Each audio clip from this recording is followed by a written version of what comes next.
Hello and welcome to the Midweek Mashed Tattie Sportscast. This is the Aftermash, a wee special bonus episode of the Aftermash. Well, the podcast is on its summer holidays, or well, me more specifically, but just in general, we're taking a wee week off for recording, so we are recording this very special episode for your listening pleasure.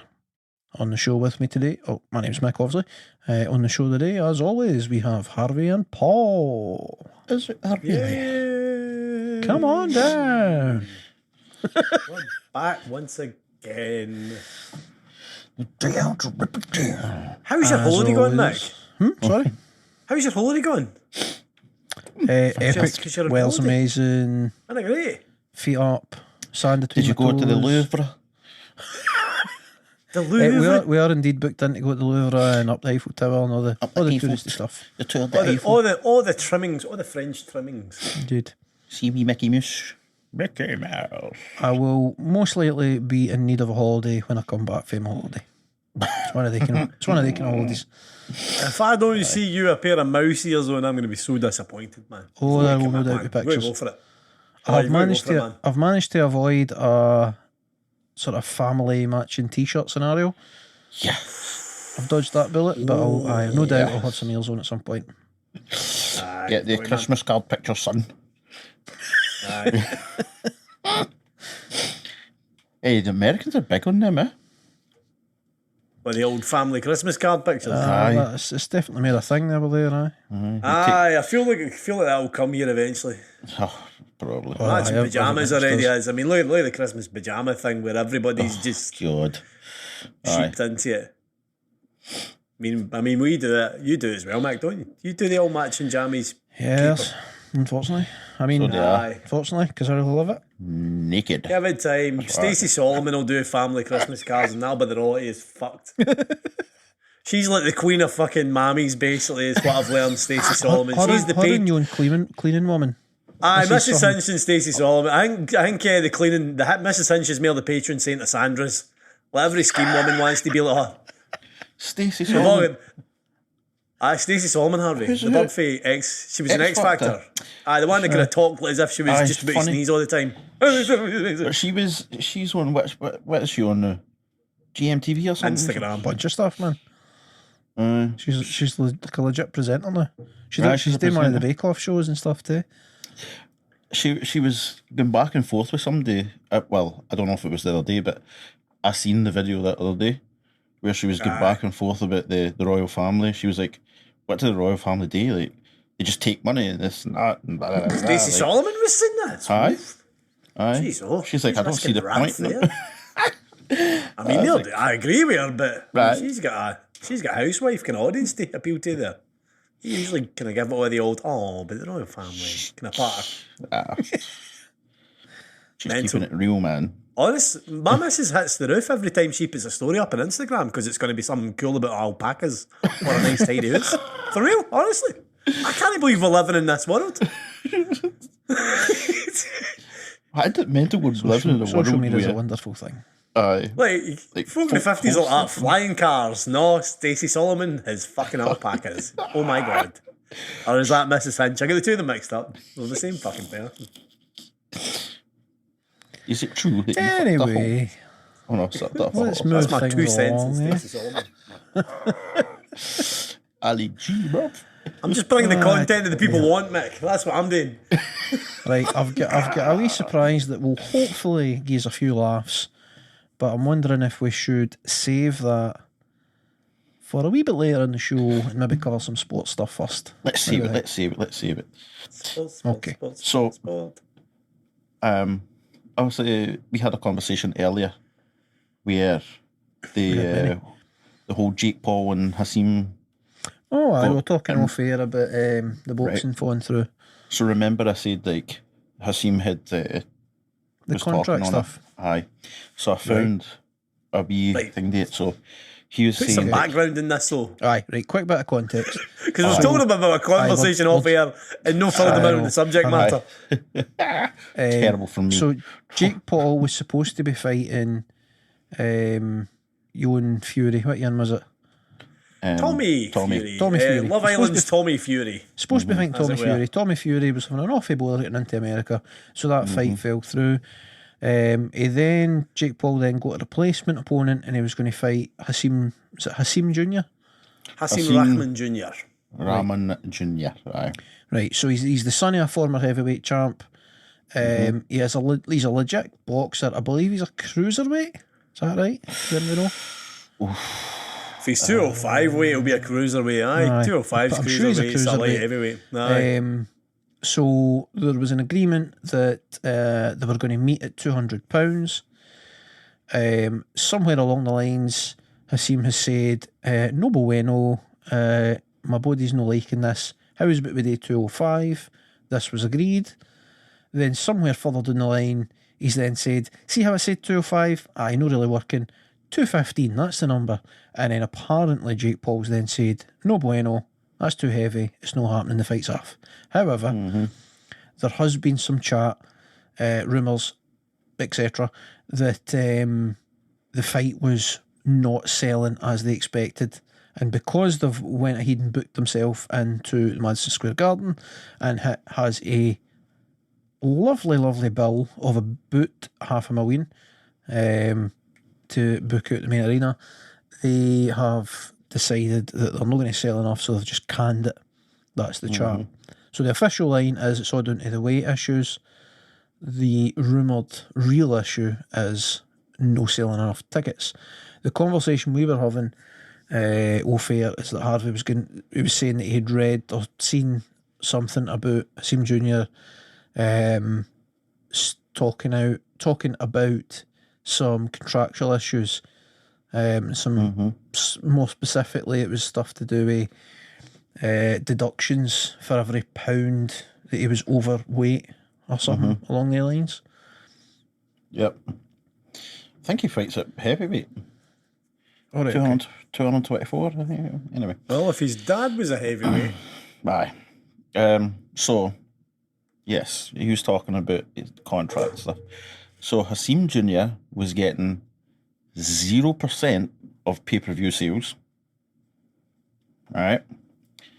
Plus, he was going to be fined 25% of the total purse for every pound overweight he was. So, say that again?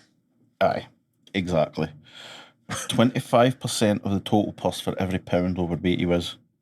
So that means he's got £4 until he gets none. Well, I think the way that they would have did it, where let's say he was getting 100 grand, they take 25% of that, so then it's 75, and then if it's another pound, 25% of the 75, right. which is still, I mean, still the money goes down quick. aye. Like, and then to have 0% of the pay-per-view sales as well, like, that's harsh. So I don't know. He didn't say how much he was getting paid, but that was, I mean, that's shocking.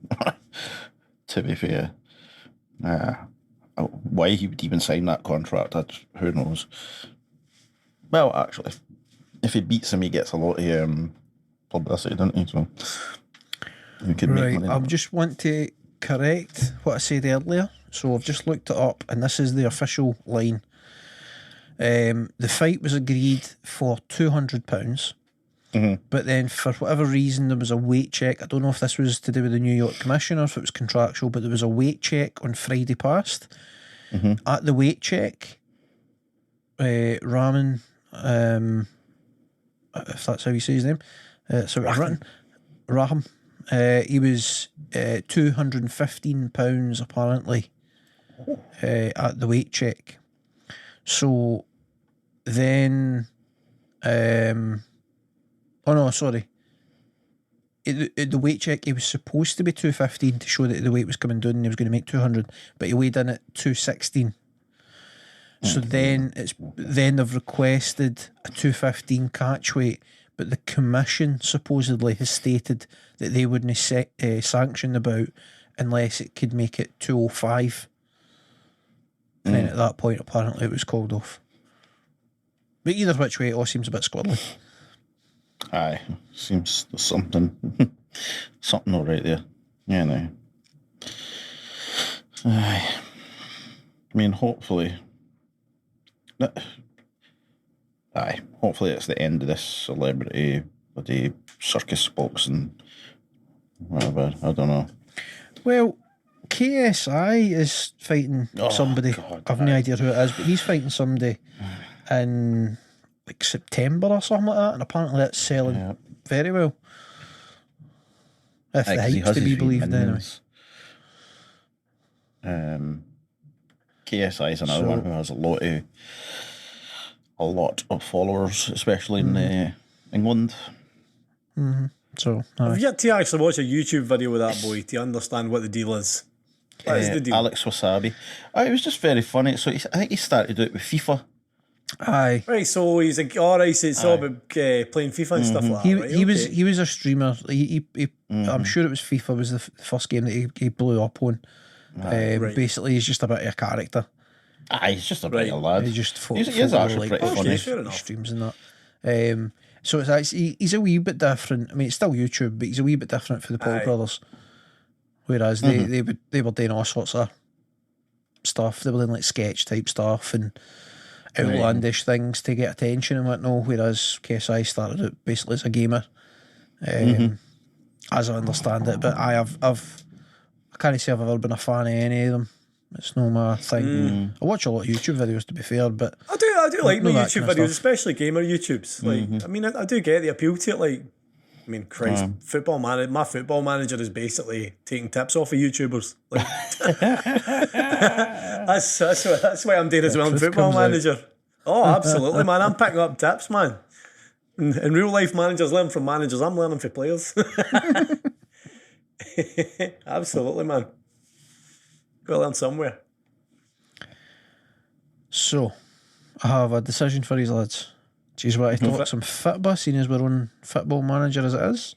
Or do you want to dig into the Commonwealth Games and see what's happening? I mean, I went to see some football yesterday.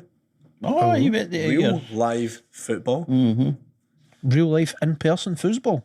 Real life in-person football, yep. So it was my son's birthday on Friday, and this was one of his two surprises. One was Kirby and the Magical Adventureland, or whatever the hell it was called. It's a Nintendo Switch game. I thought you meant playing Kirby.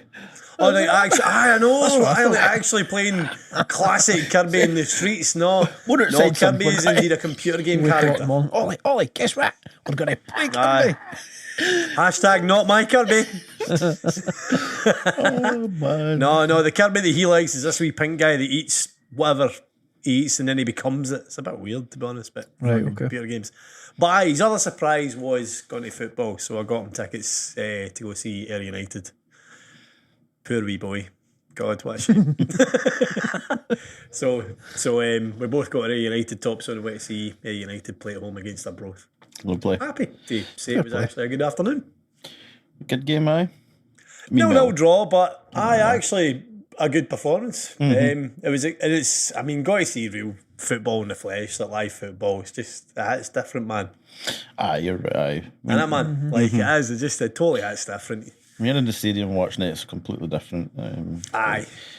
Yeah, watching it on the telly. I mean, I've took him a couple of times now, man, and he's starting to get it as well. Like he's getting. Like, we were in the stand behind the goal, the Somerset Road stand, which is obviously where all the kind of the heavies are in, man. That's the kind of the busy stand in the stadium. Aye. Great seeing him just loving the noise and loving the partying, man. Aye, good fun. But do you ever season, Do you envisage? Whatever. Do you see Ayr United? There you go. We got just run the houses for C. You see Ayr United ever being in the top flight? Premier. Aye. I mean, this season is the greatest opportunity for any championship team because it is just completely level. There's no sleeping giant sitting within the division this year, so all the nonsense with Rangers, Hearts and Hibs is all done. They're all established again. Dundee United went back up. Kilmarnock immediately went back up. I mean, the only team of any kind of size... Dundee. within Dundee, really, mate. Or, I mean, you could argue Partick are a big team as well in the Championship, but as far as budgets goes, but it's pretty open, like it's pretty open.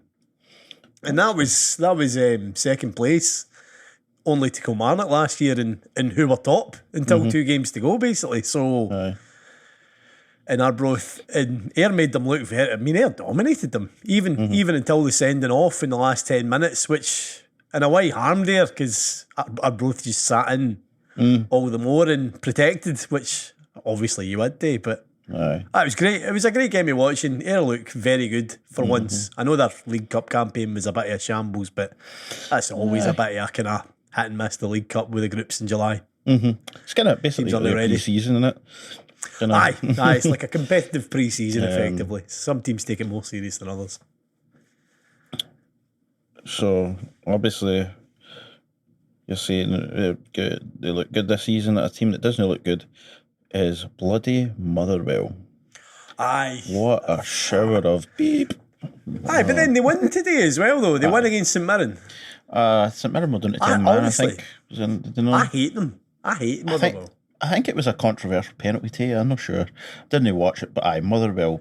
Oh God, you say that the other day, Paul, when you're so right. Every time they just sneak in to the top, into the top six and then sneak into Europe and then go to Europe and just get bloody humiliated. Them and St Johnson, mate. Them and St Johnson. Every few seasons, they just waste everybody's time. Do you know? Doing nothing. You know how many times Motherwell has won this year? How many? Like in a proper fixture. I'm not talking about friendlies or that. I think this will be their 5th win in the whole of 2022. And they still managed to finish 5th in the league. It's brutal. That says how shite the league was last year. I was going to say, it just shows you how poor the league is and all. Like, terrible. Like, how can you still finish 5th? And I think they won three games in the season. Oh, sorry, this will be a 4th. 3 games in the last part of the season for January. And still managed to finish 5th. That's poor. Brutal. Why, Motherwell make Scotland look like a, well, I mean it's not hard, but make us look like a laughing stock. Our league and like it's. I mean, I've got to say, I laughed. I did laugh. It was, get bet 1-0 and then they get bet 2-0 for Sligo. Like, really? Anyway, on the plus side, you know what? You saw the home game in Motherwell. It's a half-empty stadium at Fir Park because they never ever attract whatever the capacity of that stadium is, which is 14,000 or something ridiculous. They don't have that many fans. I don't think there's ever been that many fans in the history of Motherwell that have supported Motherwell in the past 100 years. But yeah, you look at Sligo Rovers, the stadium in the return leg, and it's packed full, man. Aye. And it looks so much better. So fair play to them. Good. Aye. They deserved it. They deserved to go through against Motherwell. Of course they did. They deserve it. Fingers crossed they do well. Aye. I mean, hopefully now Rangers get into Champions League and then Hearts can. I mean, obviously Hearts are guaranteed football, like group stage football. Yep. So is Rangers. Dundee United, hopefully they can do something. I know it's going to be hard for them. Against? I'm not really sure who they're playing. I kind of mind. One of the big teams. I'm just having a look to see. AZ Alkmaar of Holland. Aye, AZ Alkmaar. I mean, I don't know enough about AZ Alkmaar. I assume that they are far more equipped than Dundee United. Aye, they will be. So they beat Tuzla City 4-0 away from home. Oh, anyway. How's your... Oh, by the way, I didn't know that... Did you know that Kirk Broadfoot signed for Open Goal Broomhill? Oh, I do, man. Hey, mate, have you been watching any of their stuff on YouTube? Bits and pieces. Aye. So I quite like the Open Goal YouTube shows. So I do. So Mick, I don't know if you know about Open Goal. You explained to him You ever heard before. about it, Mick? I ken about it for you chatting about it, and then I watched that documentary Aye. thing you recommended. Oh, but Paul Slane, right? About him recovering for his injury and all that sort of thing. Yep. Aye, right. Well, the season started there in the Scottish Lowland League. They signed Kurt Broadfoot, ex-Rangers player. I know the name. He was actually he played with Inverness Cali last year, so he played in the playoff final, which Cali lost, which would have put them into the Scottish Premiership. So he was released for his contract at the end of the year, had the option to return to Cali if he wanted to continue being full-time, or to go to other teams. He signed with Open Goal, Broomhill. Right. This YouTube team, effectively. Oh, Kind of Scottish hashtag Are they United, a if you will. part-time club or are they full-time? So they're part-time still. They're part-time. But they have a far higher budget than I think they ever have had. Like they now play out at Cumbernauld, Broadwood Stadium, which used to be Clyde's. Yep. But it was interesting to hear him. He was on. They did a podcast show for they do like the kind of the keeping the ball on the ground one, which is kind of the boys bantering about the weekends kind of happenings in football, and then they do the Open Goal FC one, which is talking about the club. And Kit Broadfoot was on that, and he was just obviously was talking about what he was bringing to the kind of team and all that. It was very interesting. So it was to hear him talk about all that. So does that mean then the fella that's like running the club, he's one of the podcast presenters? Is that right? Aye, Simon Ferry. Aye, So then effectively the manager and a new signee's on the same podcast. Aye. Aye. Well, Simon Ferry wasn't on that specific one that Kurt Right, Broadfoot okay. was on. No, they seem to have a presenter for that show at least, so that okay. Simon Ferry isn't doing club things with the Aye, players. because if you know what I mean. I thought that might be a wee bit funky. A but- conflict of interest. Aye. It's an interesting kind of project. I mean, you wonder when the social media becomes too much, or whether it. I mean, one thing it definitely does is bring eyes to them. Aye. Oh, for sure. Like as a club, like I mean, Kurt Broadfoot was a Scotland international. I mean, he got capped for Scotland. Aye. They had a big long career playing in England, playing with Rangers. I mean, lived his dream, man. Aye. Just a big boy for Drungen, man. That's right. I forgot What, he's from Drungen. what kind of age is he? Is he like early 30s or something? Year older than me, 37. Well, Oh, fact, right, Christ, okay. I'm 37. So he's due to turn 38 just, in the next couple of weeks. He'll be 38. Right. So he will. Aye. I mean, that age at that level, as a defender, it's a good age. Oh, Aye. aye. He'll stroll about the games, man. So he will. aye. It was effectively 90 minutes for being a Premier League player again, Aye. like 2 months ago. Yep. You know what I mean? So it's a massive difference in level. Aye. He would have. I think, like, looking at it, if I was in that position and they approached me, I think I would definitely go. I would move down, just to see what we could do. Like, you know what I mean? Get up, like it's a project. I'm coming to the end of my career. It'd be cool to see if I could take this, like, help take this club from the Lowland League up into, you know, the SBFL and stuff. It'd be Aye. good. He started Well, off at Talbot, didn't he? Did he not? Broadfoot. I think he I played. mean, boys club Aye, level. boys, I think he played aye. with Talbot. Sorry, but no, it was Hibs. I think he originally was at as a kind of pro youth, and Like then pro. St Mirren. Aye, Hibs, Queen of the South as well. Right? Aye, again as a boy that was. I think that was prior to being pro youth. He went to Queen of the South to train. There was a lot of years for boys about that kind of era. I mean, because he was in the year above me at school.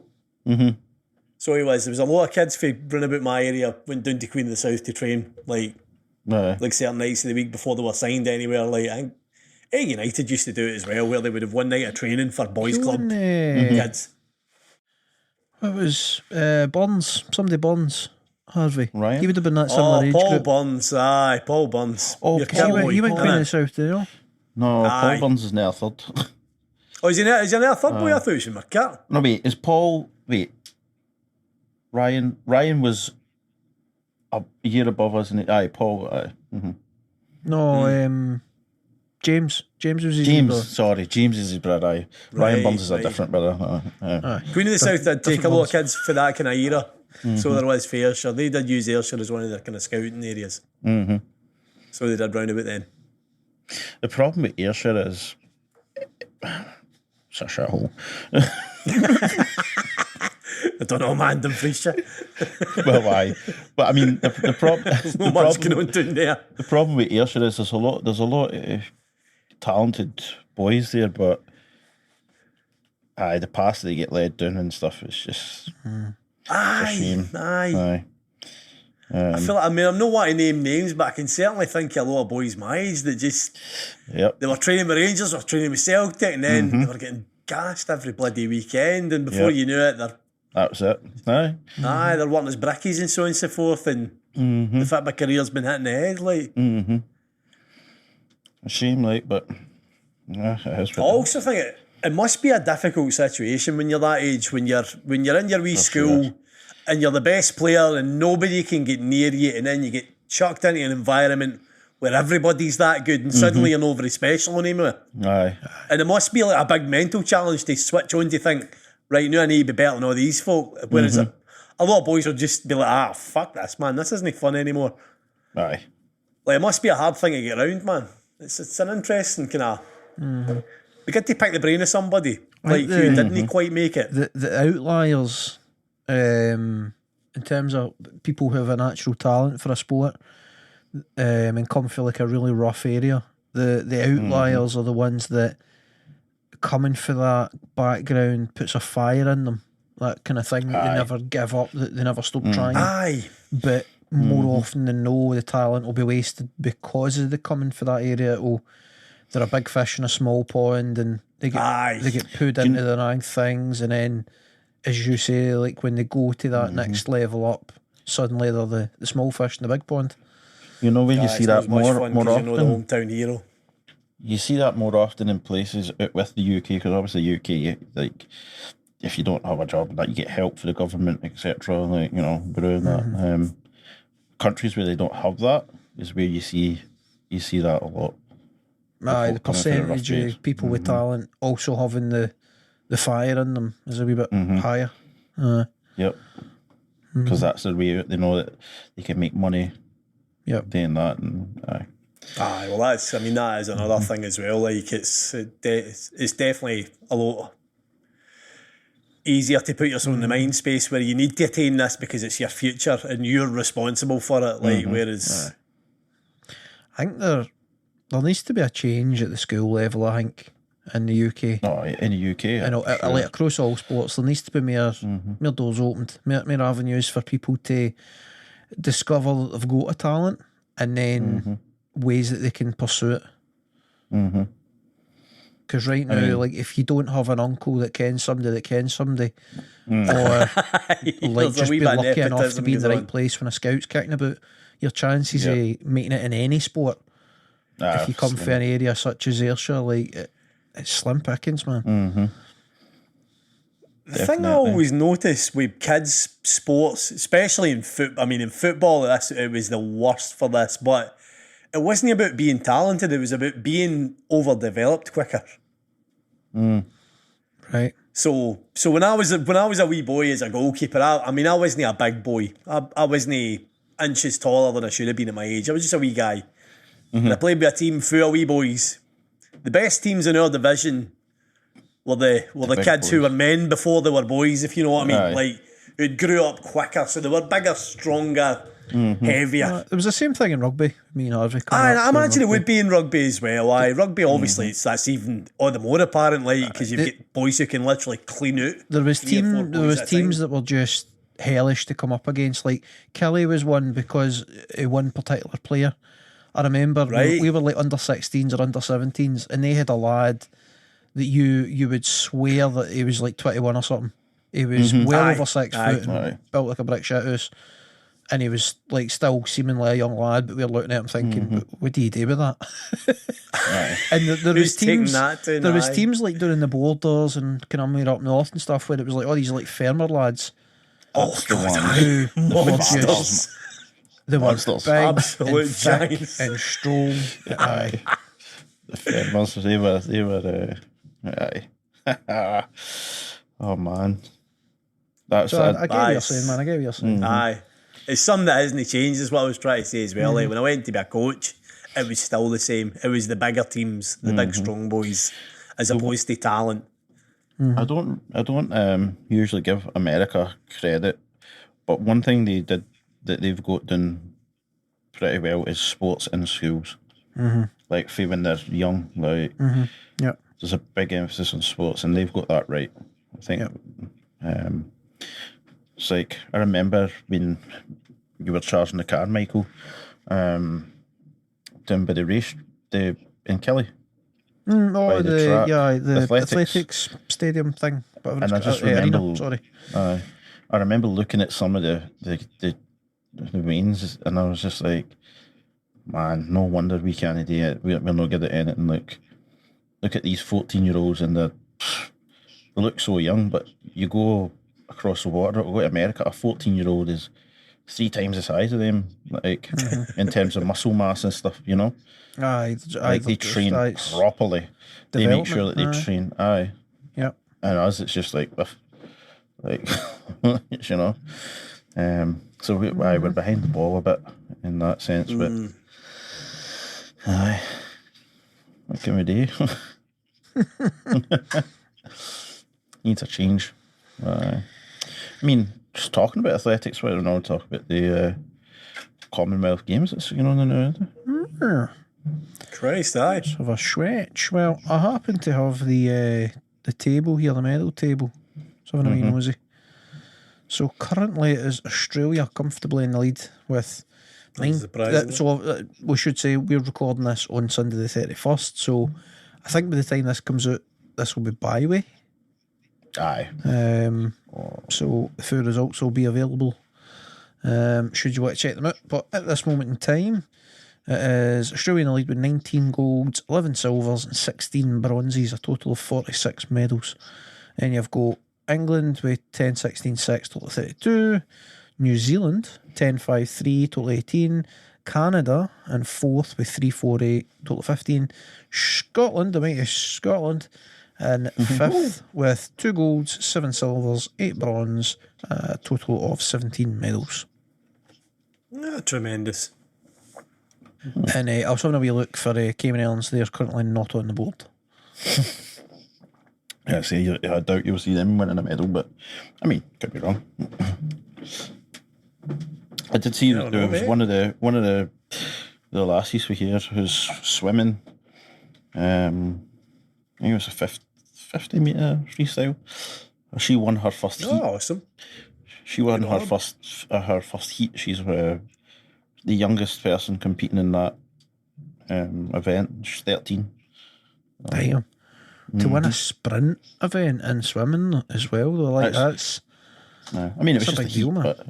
but I know it's a heat, but like to be at that sort of level at that age, because that's like being a sprint. That's no like you can't just have naturally good cardio. Like you need to have the power. Oh, definitely, aye. To be able to swim that fast, kind of thing. It's impressive. I was reading about somebody cried Scott. Let's see if I can find it again. Scott wins gold and bronze. Oh, that'd be Duncan Scott by any chance. Indeed it is. He won the swimming. men's 200 metre freestyle gold. He beat the Olympic champion Tom Dean of England. Englishman, yep. And then he took bronze in the 400 individual medley. So well played, Mr. Duncan Scott. Aye. Congratulations, all boy. There's a lot of love between the English and the Scottish when it comes to the Commonwealth as well, because obviously this is just a fun wee break where they compete against one another, because all year round they're Team GB guys with one another. Aye. So I saw interviews kind of post race with the fella that Duncan Scott beat, and he couldn't have been any more happier for him. Like even though he's just been beat by him. Okay. Because that's all he was saying was, we're looking great going into the Olympics. I can't wait. Right. Like that was his attitude, as opposed to talking about the Commonwealth, was we look brilliant going into this Olympics coming up. I mean, that'll be what, 2 years away now, that is, in Paris. Which is kind of sweet. 2 years? I know, it's Paris. 2024 in Paris. Because obviously 2020, even though it was just last year-ish. Right. Oh, I Was in didn't Tokyo. like- Aye, that's right. The empty Olympics in Tokyo. They The just 2020 Olympics that were held in 2021. nobody cared about it even then. Like, Aye. Aye, to be it's fair, a bit that's of the a first sad time shame. I didn't really watch much yet. It's the You know first what? time I in years. always watched the Olympics, but I didn't care about that. I think the world just, there was more important things, I think, was Aye, the best way to describe that's it. true, actually. I always kind of go out my way to watch the Olympics. Oh, it's, aye, it's I the mean- one time. Aye. Well, every 4 years, where like I really give an interest to such a variety of sports. Oh, aye, you're watching the archery and going, oh, she's fucked that up there. Like, even though this lassie's hit the outside of the centre for bloody 50 metres away, and the target's about the size of a laptop screen, you're like, she could have done better. She should have done she's it. You become an armchair She's not got a expert. full. She's not relaxed enough, man. I mean, she's to watch for that wind.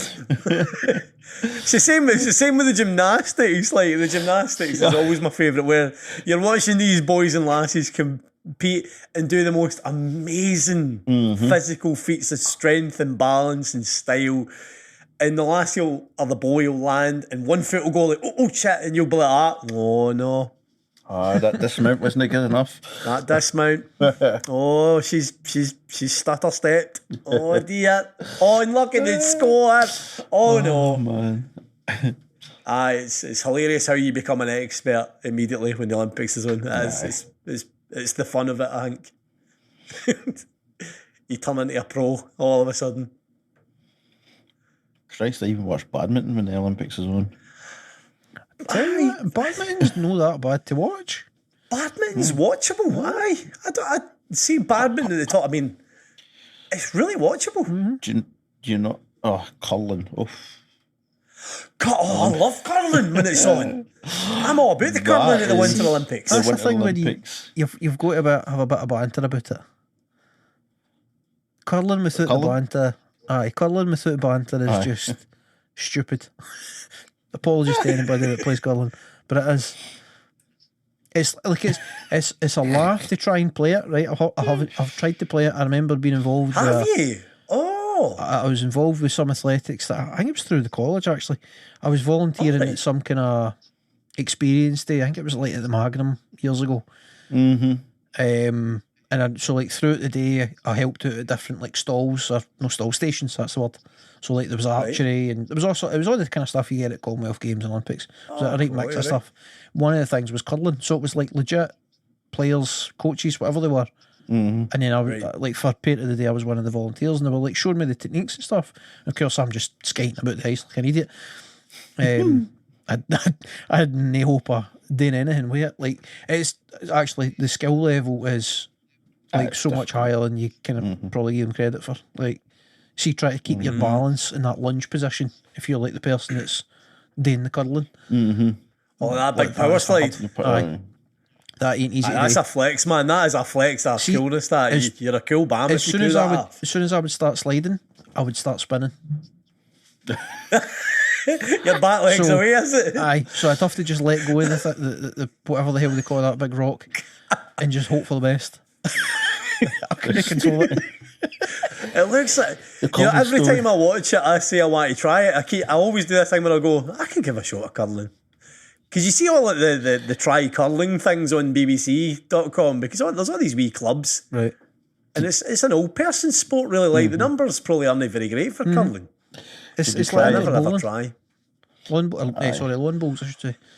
Aye, are you giving up at admitting you're old if you try curling's like in the same way that if you try bowls when you're under 50? What? I always think bowls is an old person thing. Aye. Like you hit grand age and that's when you try bowls. It's like golf. There's a for me. lot of young folk play bulls. Like if you do play the old golf bulls. and you're under 40, you're a bit weird, in my opinion. My brothers just took up golfing, by the way. Don't know My why, brothers it's just- went mad for golfing. It's just this. Like, I mean, don't get me wrong. I've played golf many a time, right? But no, seriously. Like, I'm no buying a fucking knitted jumper and special golf shoes and all the rest. Like, that's what I mean. A knitted jumper. Yeah. I'm not a golfer, man. I'm definitely not a golfer. I can't do it, man.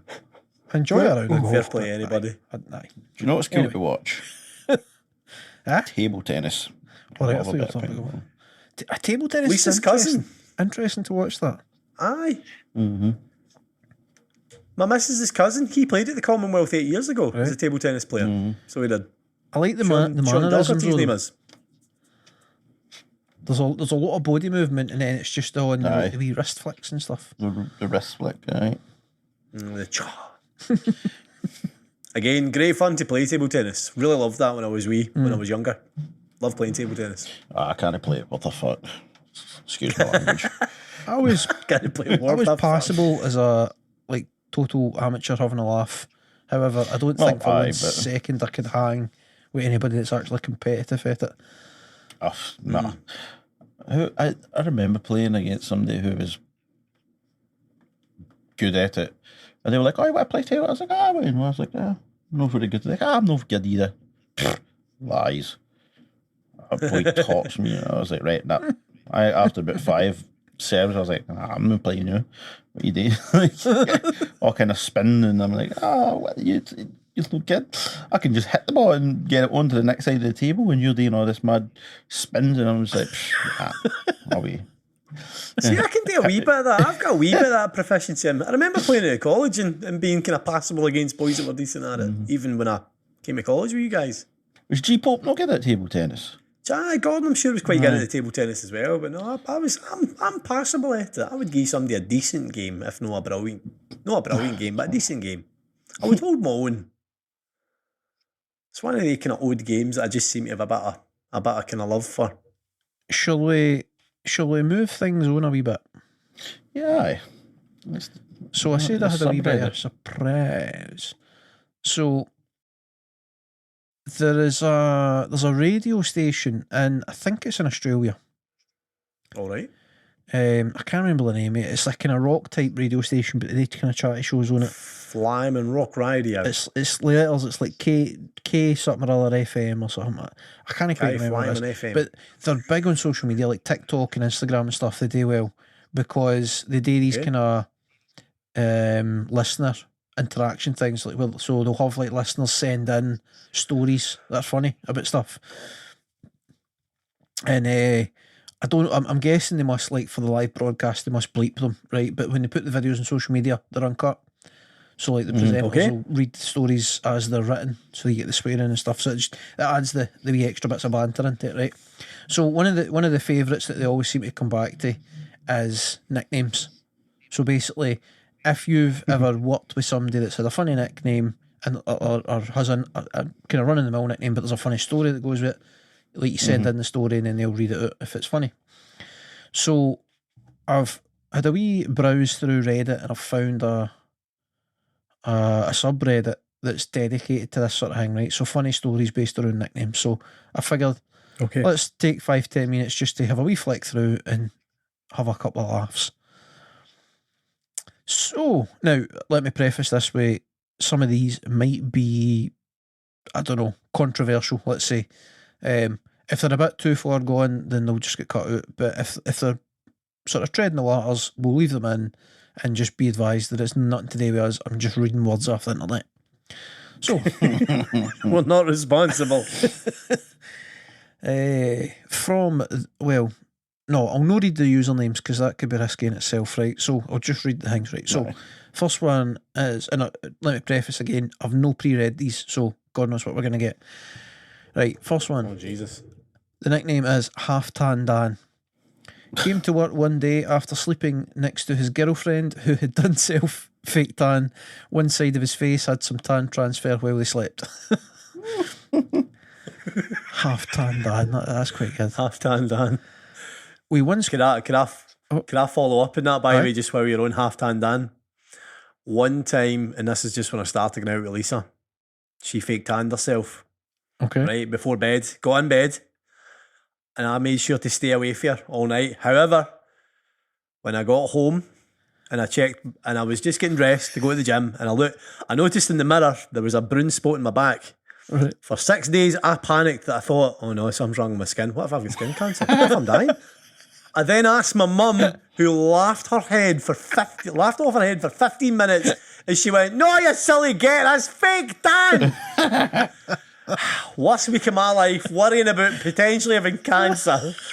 No, it was fake tan. Sorry, right. I'll butt back. Oh it. dear. Yeah. Right, in my next up. life.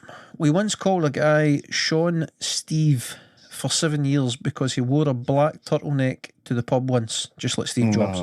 Right, Steve Jobs. Sean Steve. So they changed a guy who was called Sean, they changed his name to Steve. It's because he wore a turtleneck. Alright, Steve. That sounds like the kind of shit we would have done, man. Yep. 100%.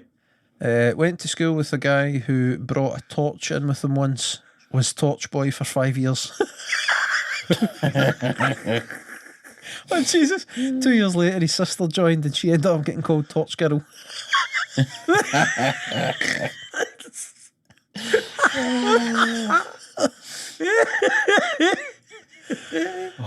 a brutal man.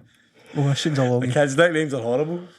Right, there's a bit of commitment here. This is a long story, it looks like. Worked in a pub for a few years with a girl nicknamed Stiglet. Found out later it was because a couple of years before her brother Stephen, nicknamed Stig, worked there. Stig and Stiglet. Alright, this seems to just be an ongoing thing. I don't quite understand why this is on the one comment, but anyway, we'll just go with it. Right, go for it. We worked with a guy we called Sambo. Now, I was totally unaware it's an old-fashioned racist slur. He was a small white dude called Samuel Bowden. I found out what it meant one night when glass collecting in the band room, and I called out, "Oi, Sambo," and got a menacing glare from a large black guy playing the bass. Oh, God. Oh, no. Oh, wow. My nickname in school was Fonzie. I had a habit of giving people 2 thumbs up as a sort of greeting. It didn't help that I had a battered old leather biker jacket too. Hell, old Fonzie. Oh, Jesus Christ. They call a guy at my work Kit Kat as he's missing 4 fingers. That's outstanding. That's brilliant. Do you know anybody with a daft nickname like that? You're bound to have come across people with nicknames that are that silly. Mate, can't think of. Do any come to mind? I can think of several for just my village. Me, for instance, I get called Pelvis for 3 years because I put the pelvis sticker on a skeleton in school. They called me Pelvis. Years. It took me years to shake that nickname off. Getting called Pelvis. It then dropped the P and went to Elvis. And folks shouted all shook up at me. True story. All shook up. Honestly, man. Big Elvis. Big Elvis. There was a boy as well from my village who got called Pump the Dog. Because he went about everywhere with his wee dog. He was this wee boy who loved his wee dog. His dog walked about the village. The big boys in the village baptised him Pump the Dog, and that was it. What a wee shame. I still wonder if that dog's alive. I know somebody who the folk would call him Chicken. And Right. well, that's because he get caught pumping a chicken. Oh, for Christ's sake. When he was Jesus when he was, Christ. when he was younger. I didn't expect that. He used to call him Chicken. What a nickname. Oh my God. I didn't see that coming. I've opened a can of worms here, Mick. Apologies. That's all right. There was I can a couple, but I can't mind. Look, you have a thing. I'll do another couple of these, right? Oh, you I see go what you and think. fire, man. Oh, wait. There's a guy I know a guy called Ninety. 9? Oh, so 90. 90. Aye. 90? Why Because he's 90? only got 9 fingers. So They just call him now. aye. 90, aye. Alright, 90. So Jesus. I try to wrap my brain back in. And there's a couple for the Navy I can't mind. Well, the Navy will be So- the worst, man. Jesus. So I mean, in the Navy, well, same as the Army and the like the Armed Forces in the UK anyway, like depending on your last name is usually how you get a nickname. So, like, if your last name is Smith, you'd be named Smudge or Smudger, because back in the day, like, the phone books, like, Smith was obviously a popular name. So folk would be running their finger down to find the right Smith to call, and it would smudge the paper. See, I always wondered where that came from. And then, Right, like, so that's why that... somebody name. with the last name Bell would be called Dinger. Oh, that's Ding Bell. That's pretty obvious. If your last name's Andrews, it's Julie. Oh, it's Julie Andrews, right? There's a bunch more, but like, it's... You explained to me the smudge thing with Smith, which I always wondered what the hell that was all about. I was today years old when I found that out, man. Oh, lads. Did you know that, mate? Oh, you're going to love this, Shane. Wait, sorry, I missed that question. Sorry, what was the question? That's all right. Did you know that, what Harvey just said there about the smudge Smith thing? No idea, no. I wondered about the smudge You've thing. taught us something today, man. No. Right, go for it, Mac. Right, you like this, Shane. One lad had curly hair and glasses, so he got called Pat, like Postman Pat. Yeah. But this then changed when one day he got an erection while a teacher was putting him in the recovery position during the health and safety training class. So from then on, he was known as Pat Boner. Pat Boner, yes. Love it.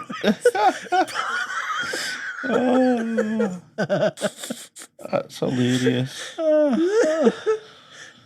Oh, Jesus, man. Oh, man. Right, final one. All right, final two. Final two ones just caught my eye. Right. In the first week of uni, a guy in my course wore a Burberry hat to a lecture. For 3 years, it was called Chav Hat. Right, now, pièce de résistance. I work with a guy called Tony who's 5'2". He's known as Shetland Tony. Yes. That is the winner. That is outstanding. But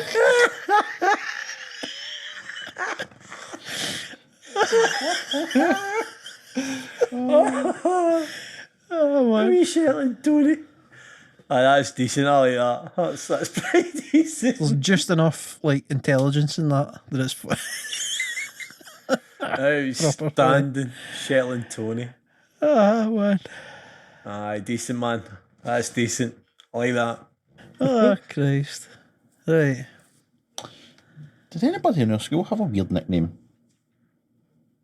I'm sure there was a couple, but I'm struggling to think. Brownie B. I still can't mind. There was... I remember there was a boy I used to work with get called last week's Tattie Soup because his Oxford smelled.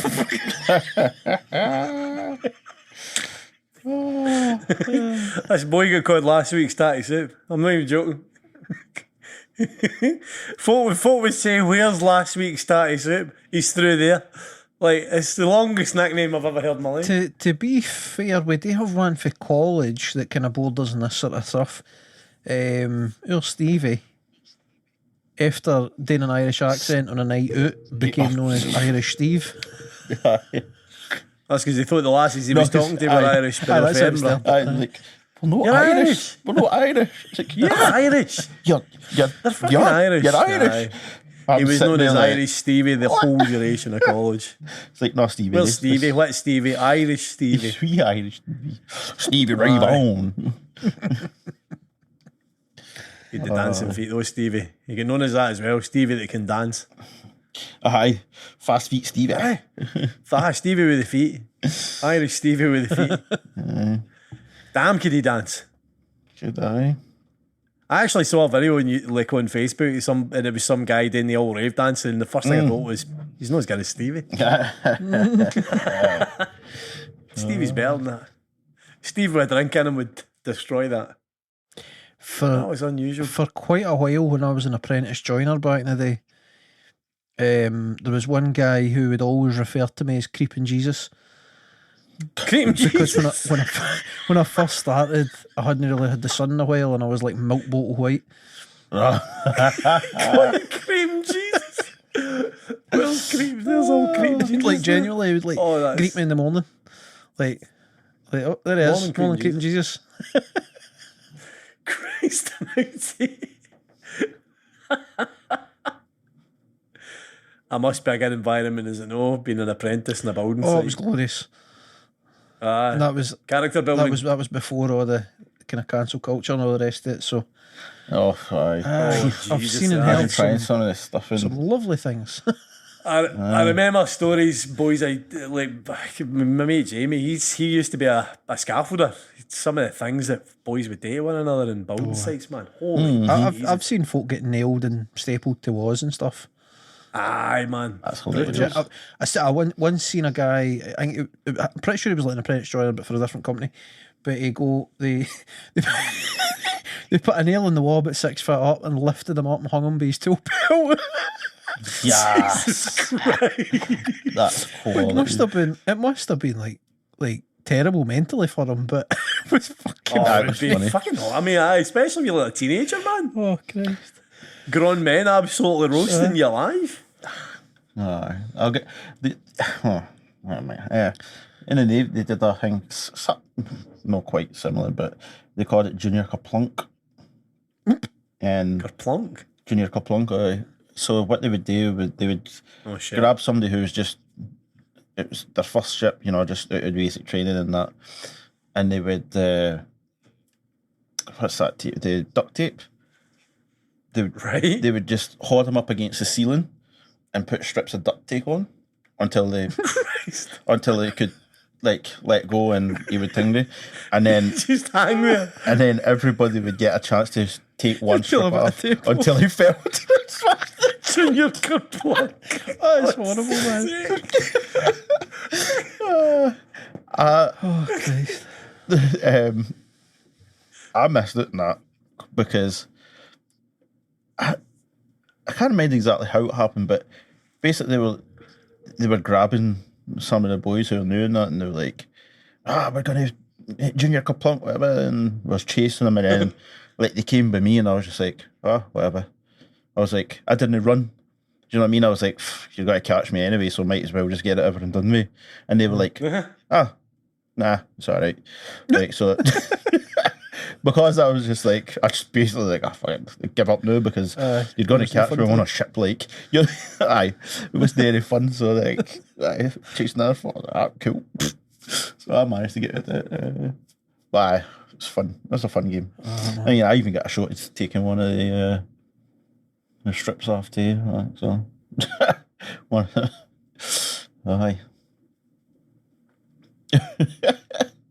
There was a guy in one site I worked on, whose like favourite thing was to terrorise the youngins, the apprentices and the labourers, with a nail gun. So like, he would just grab you, be like shirt, jumper, like high vis vest, whatever it was, kind of thing. He would grab whatever it was, and like he would play like he was going to nail like through that into the wall, so you'd be stuck.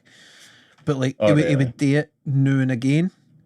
So like you didn't care if he was joking or if he was actually going to do it that day, kind of thing. Yeah. So like it was if you saw him coming down a corridor with a nail gun, you would go in the opposite direction just in case you get nailed to a wall.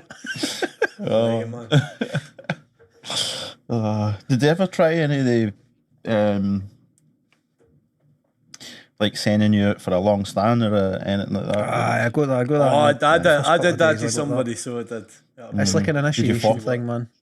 Aye. 100%. Did you fall for any The of only them? thing I fell for was, it's slightly embarrassing admitting this, but on my way to my first shift, my very first shift for the company, the guy who went on to be like my kind of supervisor guy for a while, the full journey there, he was telling me about, I better avoid names, Big, insert his name. We'll call him Big Frank, right? It obviously wasn't called that, right? But and it was like the full journey up, he's bowing me up about he's 6 foot whatever, he's built like this. He hates getting asked questions. He hates if you don't address him as Mr. whatever, and like he was just building it up and building it up. Aye. The full time I'm thinking, I don't believe a word you're saying, but I better go along with it just in case. because if you happen to be telling the truth. So what he told, the whole pint of this, and it's the weakest like rib. Like he could have come up with something better today, but anyway, the whole point of telling me this was that what he wanted me today, the butt of the joke was he gave me a packet of wine gums and he told me wine gums were his favourite sweet, and if I went up and said, "Hi, how you doing, Mr. Blah? My name's Michael. I'm the new well, at that time I was a labourer. That was before I got taken on as the apprentice. I'm the new labourer. It's nice to meet you. These are for you." And I was to give him the wine gums as let us piece off so they would like me. That was the butt of the joke. So I went along with it just in case the whole time thing did. And it was like, it got a giggle out of most folk that were run about, but it was really only the one guy that was trying to get me to do it that really thought it was a hilarious joke. Funny, right? So it was one of them where you're a bit like, good one, mate. you really got me there. I fell for one. When I was, I can't remember who it was, but I was young anyway, and I was going into the shop. It was when I did the landscaping for a wee bit just after the last year, and I did so like folk were like, "Oh, get me this, get me that," and I was like, "All right, okay, cool." And then somebody like handed me a $5 or whatever, and was like, "Aye, go get some fallopian tubes." I thought it was a fallopian tube. Oh no! I was like, all right, cool. At that time, I didn't have a bloody clue. Right? And the shop, this one was like looking about, and then I asked one, I was like, "You have any fallopian tubes?" And she was like, "I've got them, but I can't use them." I was like, I didn't understand it. I was like, Fallopian tubes. that was the only one. Somebody did send me for a long stand, and I just went, "Oh, fuck it, cool." And I just fucked off for a fucking hour or so, and Right. they phoned me and they were like, "What are you doing?" I was like, "Oh, they sent me for a long stand, so I was having a long stand." Right. Try to play behind them. Aye. I do remember They weren't lads getting happy. sent for stuff, man. I think I was too like I wouldn't like answer them back, but like I knew what the script was. Like I kind of caught and don't know it was quite quick, so they didn't get the reaction at me that they wanted. So they kind of stopped pestering me and stuff like that. But there was a couple of lads I remember getting sent for like left-handed screwdrivers and stuff like that, man. And like they would legit go and like rake about toolboxes and ask folk for help and stuff. Like some of the boys that got started were dense, man. Unfortunately. The worst I ever come across was getting. I mean, I didn't work in any apprenticeship kind of environment. I was in a swimming pool when I was a teenager, like working as a lifeguard. And getting sent up to, I think there was a boy that was rough in poolside, one of the kind of fucking fully grown adults, and it was pull the way up and swap position with him, and it was a good position. If you go to that, you'd an easy time it, and you can hide. Right. Go and swap with him, okay. And I have to swap with you, no swapping with you. No, but the gaffer says I've fuck off, Paul. Okay. I go back down. No, I got him telling me you have to slap. Next time I went up, I got thrown in the pool. He went, "Here's your fucking position," threw me in the water. And that was me. I was like, all right. Of course, then I look up at the control tower bit of the pool at Craig Tara. There's like it used to be the management were on the bloody, the walkway above it. Right. They're all fucking buckled at me. I was like, right, I get it. Right. Fair enough. I was collateral to wind up the hungover boy. 16-year-old shiting myself. Great laugh. Humbled me quick. Right. Shall we ring the bell? Will we call it time? Good shout, man. Ring my bell. Ring my bell. Do you know what that was? Good way to end the podcast. Sing us out. That's about the only part of the song I know. So this has been a special edition of the Aftermash, the summer holiday edition, if you will. If you have been, thank you very much for listening. My name, of course, has been Mick. They've been Harvey and Paul. It's been a pleasure. And we'll see you when the holidays are by next week. Oh, Harvey's just thought of something. Harvey with the final comment? Nah, he was just scratching his head. What's Harvey's had that? some technical issues, ladies and gentlemen. So for me, it's a bye-bye driver. And from a Paul. It's by driver as well. Aye, absolutely. For me, aye. By driver. Goodbye. Bye.